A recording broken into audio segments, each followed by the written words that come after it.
마오루 기행 교수를 만나러 가고 싶은 거예요, 미국. 또 제가 엄청 적극적이지 않습니까? 안 돼. 인생의 모토가 아니면 말고예요. 해보는 거지 뭐.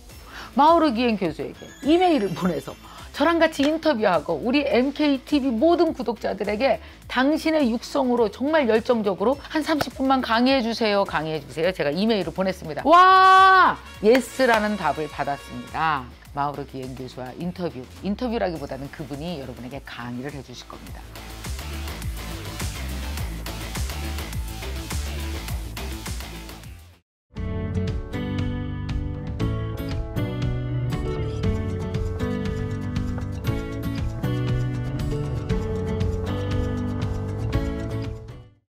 Hello, how are you? Hi, how are you? Hi, Professor Gan. How are you doing? Yeah, I'm doing good. I'm doing good. Yeah. And then I show you. Okay, I show you around here. Come on, come on. We have audience. You have audience. Hey. Hi, here is my step members. Hi. Very nice, okay. Oh, yeah. No, it's very nice to meet you. Likewise. It's truly an honor to have you on my show. My show name is MK Show. It is a YouTube channel with 1.2 million subscribers. Wow. Excellent. So how's the situation in the States? COVID situation, yeah? Oh, the COVID situation. Unfortunately, unlike in South Korea or in Japan or in China or Vietnam, New Zealand, I don't think we have taken it very seriously. So we still have a lot of problems. Oh, that's bad. The last month we have not very good situation in Korea. We have more than 1,000 confirmed cases a day. But now you have better than that. I know that you visited Korea in 1990, right? I've been to Korea on 5 different occasions. The first one was 1993, and the last one was, I believe, in 1999, maybe. So I haven't been there in a long time. Maybe I should go back. Ah, yes. Yes, yes. You're welcome. Wow, that's great. So first of all, yeah, would you like to say hello to Korean viewers? Yeah. Absolutely. Hello. I believe it's a good morning over there. I'm very happy to be here. It's always a pleasure to talk to people in South Korea. And first of all, thank you for writing this excellent book. And I think your book has all the information that I've been looking for. You know, then after the pandemic, the people are wondering what's going to happen next. And they are concerned about the current situation. However, no one has any idea what's going to happen. And so no one can tell us about what's going to happen in the nearest to come. But your book has some of the information and some of the answers for people have been looking for. So actually, I read your book. Can you start your book? This is a Korean version copy, you know? So I read your book last December and I thought, wow, this is it. So I chose your book as a must-read book for 2021 and I bought you 60 copies by myself. I owe them out to my staff members they all read your book. After that, I introduced your book on my YouTube channel with more than 1.2 million subscribers. And then, I got very positive reviews from my subscribers. And I got a phone call from the publishing company last week, and they said, they sold 10,000 copies in a single day. Wow, that's incredible number. And then they said that this is the record number in many years. Congratulations, Professor Gian. So your book is top bestseller in Korea right now, yes? Bravo, yeah, congratulations. Wow, how do you feel with that? Well, I feel great. And, you know, I always like it very much to interact with the people who have read what I've written. It's, I think one of the most important aspects of being a writer is to be able to communicate with the people and to see their reactions to it. Wow, so now your book is very popular in Korea. Well, I'm so excited to have you on my show and to listen to online lecture today. Yeah, probably many of our Korean readers are very excited. Today, yeah, we're going to have only half an hour long lecture, but what are you going to tell us about today? Well, what I would like to perhaps bring to your attention is how important it is to think about the future and think about, in particular, how we can get or be prepared for that future. And I think, this is extremely important right now because, as you know, we're going through a lot of transformations everywhere in the world.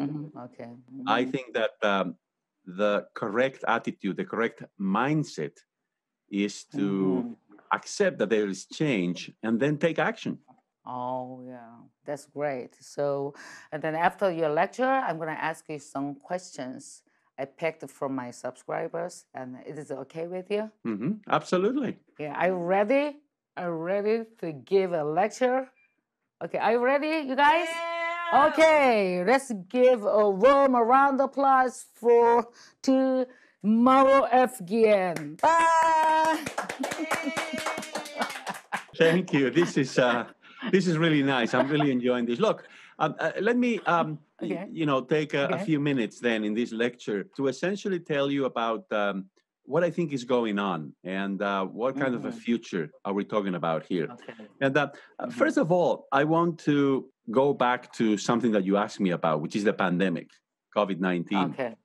Because a lot of people ask me these days, how are your predictions about the future changing because of the pandemic? Yeah.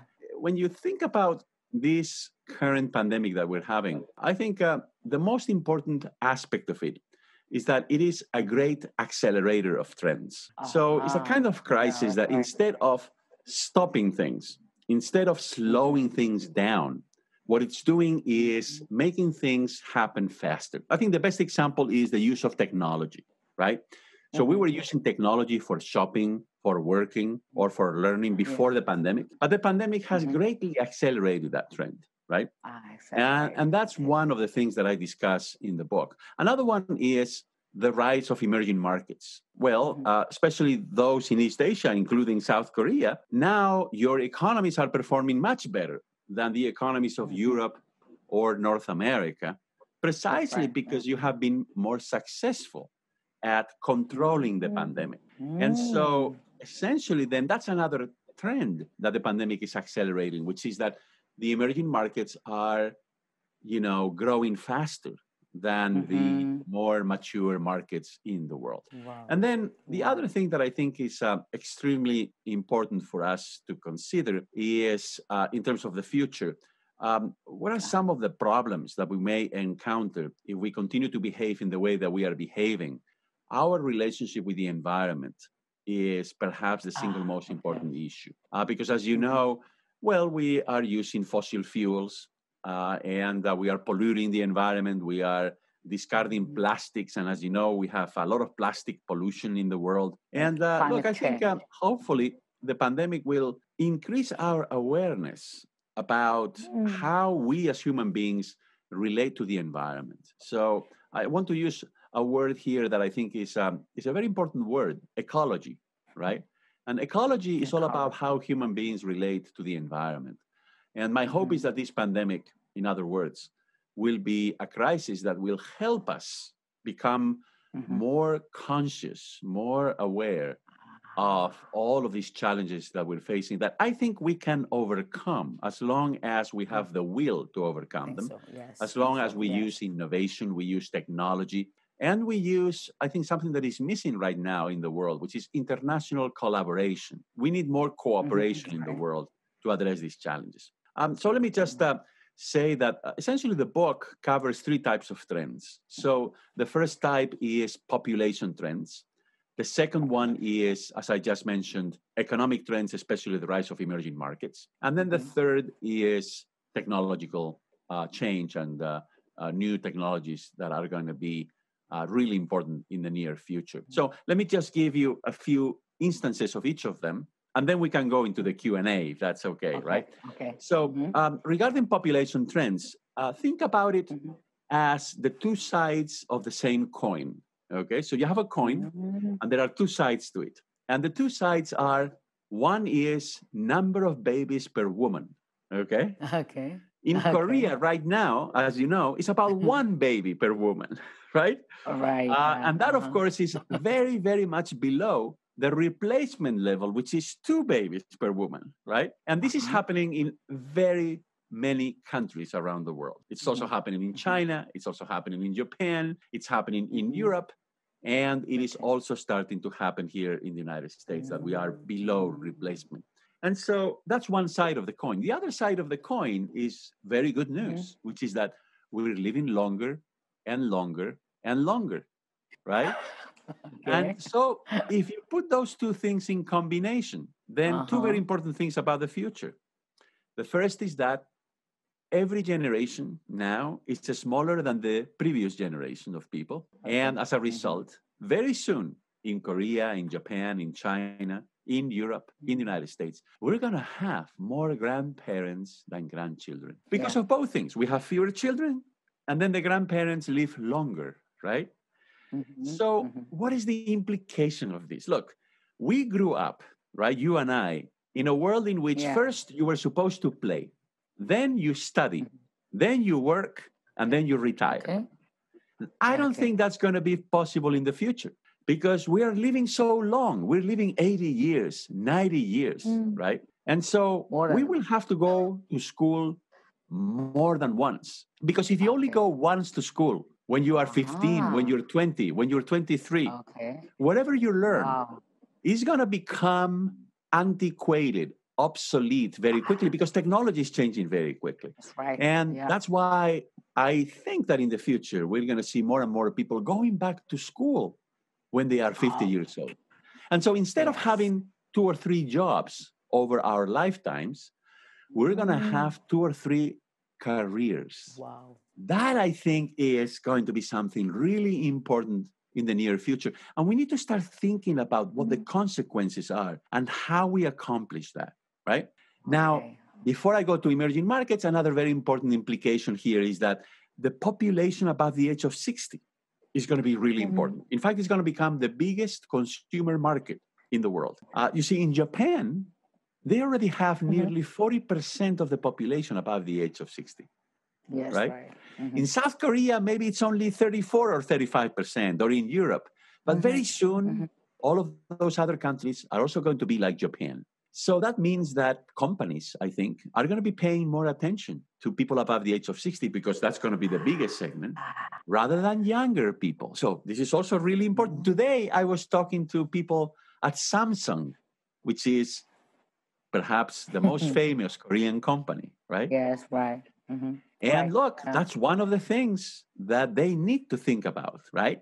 That the consumer is changing in many different ways. But one of them is that the average consumer is getting older, right? Because once again, we live longer, okay? So that's really important. Now, when it comes to emerging markets, also really important implications. First is that the center of the world is moving towards East Asia. And that means, of course, has geopolitical implications. But more importantly, you see, for the last 100 years, every company in the world, from Japan, from Korea, from China, from Europe, they were thinking about the American consumer, right? They wanted to launch new products or new services in terms of the tastes and the preferences of the American consumer. But now, by the year 2030, the title of my book, right? China will be the largest consumer market in the world. And so then things are going to change very quickly and companies are going to be paying more attention to the Chinese consumer. And by the way, by the year 2040 or 2045, India will be even bigger than China as a consumer market. Because remember, in India today, they're having more babies than in China, right? So India is going to be even bigger, right? So you see all of these changes. And then finally, technology, right? And let me finish with that, and then we can go into Q&A. Technology is also changing very quickly. And I see essentially, of all of the things that are changing in technology, everybody's talking about artificial intelligence. Everybody's talking about robotics. Everybody's talking about big data. Everybody's talking about cryptocurrencies. But, let me tell you one thing that I think is going to change our lives, perhaps even more profoundly. It's nanotechnologies. Involve the manipulation of matter. So it's all about creating better materials that are more efficient, that are more, easier to use, more flexible, more durable, right? Look, there are so many things going on in terms of technology. It's not just smartphones. It's not just social media. It's not just big data. There's so many things. 3D printing is another area. Virtual reality, right? All of these things. I think, we're going to see within our lifetimes a completely different technological scenario where things that we thought 10 years ago were not possible are now going to be very much part of our lives. So that's what the book is about. The book is about what the world is going to look like in the year 2030. We are approaching that year very quickly. We're already in the year 2021. And that's why I strongly believe that we need to get prepared for this right away. Really important to do so. That's great. Wow. Wow. I read your book, and then, you said about the 3 things about, what's going to happen in the years to come. I totally agree with the population problem and the emerging market in Asia country. And we must focus on the technology, especially nanotechnology. Yes? All right. Okay. Wow, that's an amazing lecture. Yeah, very short, but very essential. That's great. Thank you. I mentioned that I have some questions from my subscribers. The first question is about women's power. In your book, you said women are more wealth than men in the future. I really, really love this quote. If so, what are some of the things that women have to prepare for their future? Yeah, excellent question. And yes, in the book, I predict about by the year 2030, more than half of the wealth in the world will be owned by women. And that's, of course, because women now are staying in school and they're going to college and they're pursuing jobs and careers. They're making their own money. And also remember, women on average live about 4 or 5 years longer than men. So then they're more likely to inherit wealth from men rather than the other way around. So those are the 2 key reasons for that. And I think the implications are very important. One very important implication, I think, is that at least for now, we know that women behave differently than men, right? So on average, for example, women tend to be more risk averse. So when it comes to managing their money, for example, saving money, investing money, women tend to make different decisions than men, right? But we also see that women as consumers are different. So women, for example, prefer to spend more money on healthcare or on education.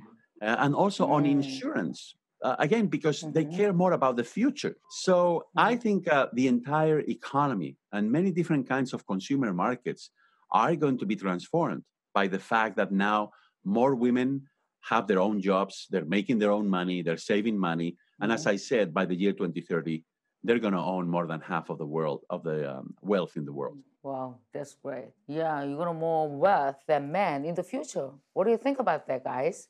They're a world woman. Okay. Come on. It's great.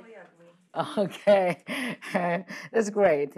Okay, let's go on to the next question. It's about silver generation. You mentioned in your lecture, you already talking about the silver generation. You said the silver generation is become one of the most important customers in the future. However, I want to talk about some different view of silver generation. The silver generation, we are still young.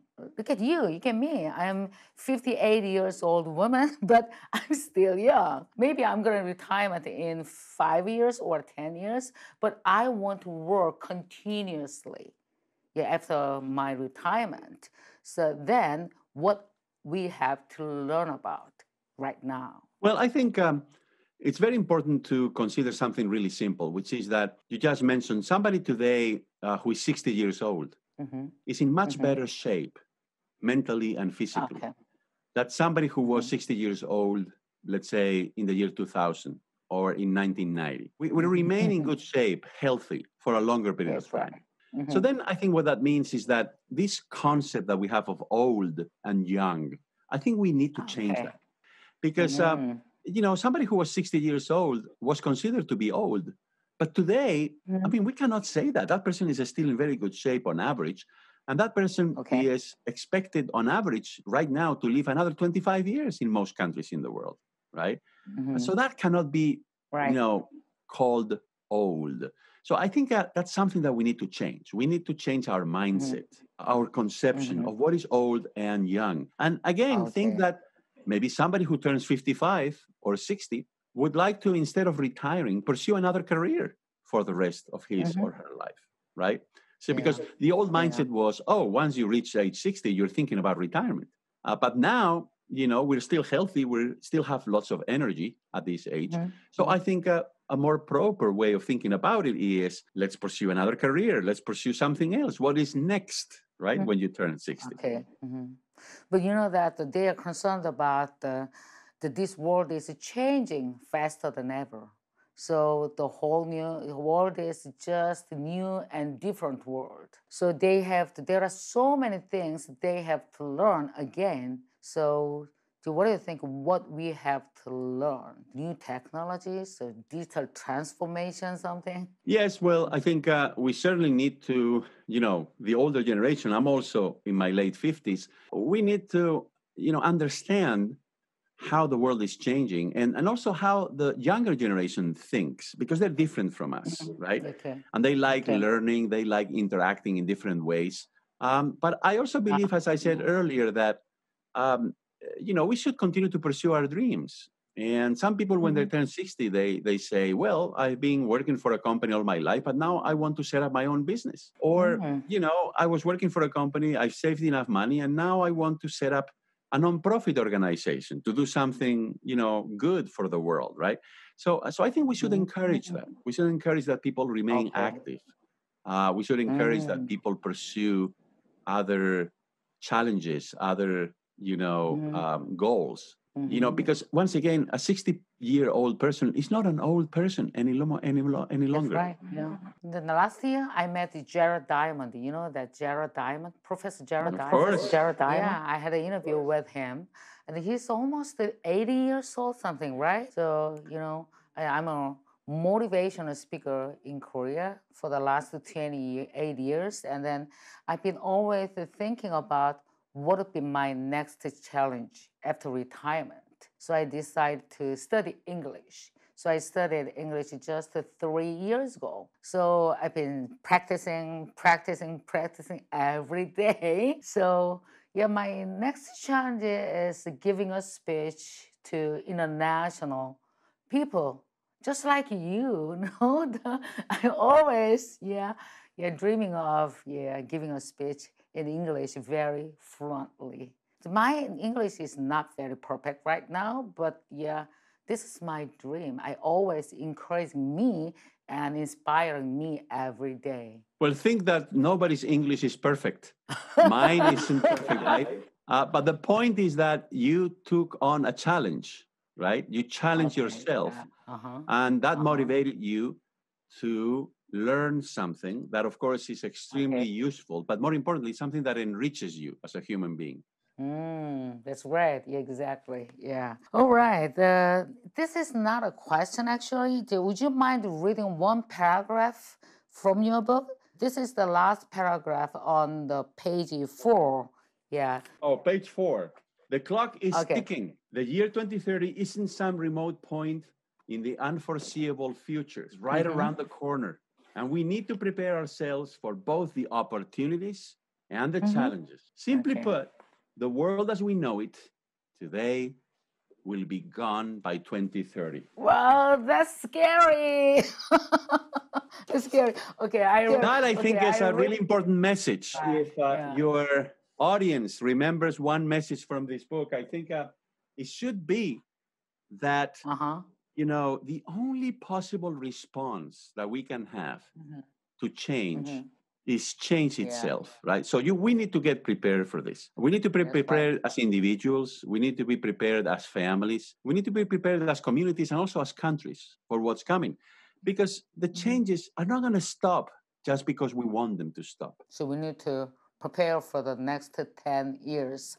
And I read it for you in Korean, okay? 이 책의 핵심은 바로 시간은 우리를 기다려주지 않는다는 것이다. 2030년은 예측할 수 없을 정도로 먼 미래가 아니다. 우리는 코앞에 있는 미래의 기회와 도전 모두에 대해서 준비해둘 필요가 있다. 오늘날 우리가 아는 세상은 2030년이 되면 사라지고 사람들은 지난 날을 돌아보며 세상이 그렇게 급박하게 돌아갈 때 나는 뭐 하고 있었지? 라고 자문할 것이다.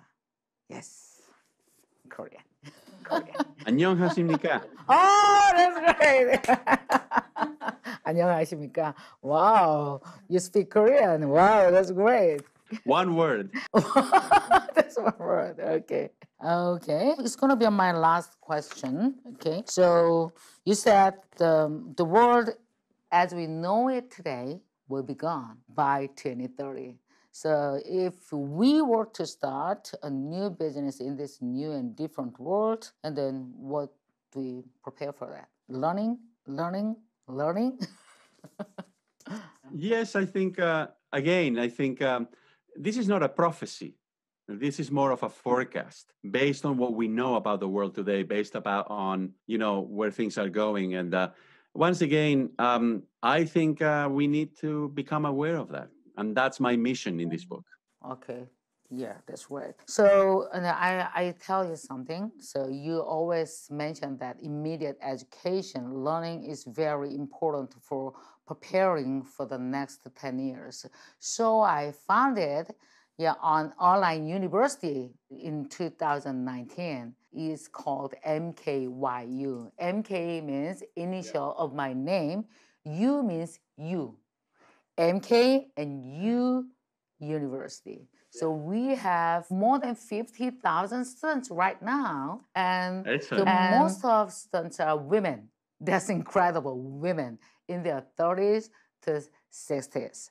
And we have a variety of classes in many different areas with excellent professors. So now we are offering many special classes, such as becoming a digital tutor and kind of green expert. So after this course, digital tutor, they're going to teach elderly people who are suffering with using that many digital technologies in a daily basis. The buying some food at the restaurant. Elderly people have no idea at the McDonald's, it's using some machine. Ordering machine, it is very complicated. So they're gonna teach them how to use all the technology. So and then green expert, they learning about some seriousness climate change, and then they're gonna deliver the awareness this problem to people. So I think those two jobs gonna be one of the most important jobs in our society. That is our mission in our university. Our university is gonna be the largest university in Korea with the biggest number of female students. So, okay. So would you say some advice for our students? Absolutely. Mm-hmm. Women are the future. Wow. I tell you what. So, what is the favorite part from your book? What is their favorite part from your book? I read it for you. The woman will own wealth than man in the future. That is their favorite part. Yeah. Yes. Yeah. So they would love to invite you to Korea someday and to listen your lecture in person in Korea. So what do you think? I would love to do that. Wow, that's great. Yes, really? We need to survive the pandemic first. Oh, that's the sad. Yeah, but that's right. Yeah, we need to survive. And then maybe next year, someday, we could have that opportunity. I hope so. Then you wrote some letter to Korean readers. Friendly. So you said that Korea has great potential in the future. Of course. So lastly, would you like to give some advice to Korean leaders? The people in Korea are the best resource. And, as you've been saying, people there love learning. Okay. And that is really important. We are in a knowledge economy, and education is everything. I'm also an educator. I'm a professor. So that is the future. And so that is better than having oil, than having diamonds, than having gold, is to have an educated population. Wow, that's great. This is a really great lecture. So I'm glad to have this chance to take off 2021 with you. That's great. Yeah. So thank you very much for your time today. And I hope to see you again in Seoul in person. Thank you so much. And all the best for the new year. Okay. Thanks so much. And yeah, be safe and be healthy. Bye. Bye-bye. Thanks so much Bye, again. everybody. Yeah. Bye. Yeah. Bye. Come on. Bye. Bye-bye. Bye.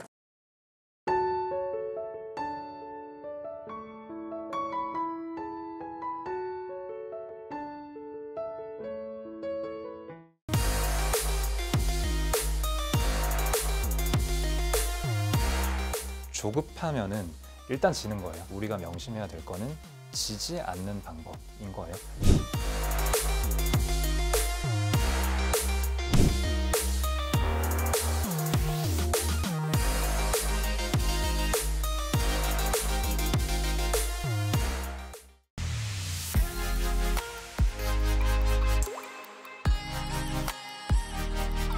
그러면 이거는 어마어마한 건데, 왜냐하면 다른 그 어떤 것보다 파워풀하다고 생각하는 게 인스타그램이 여자들의 천국이에요.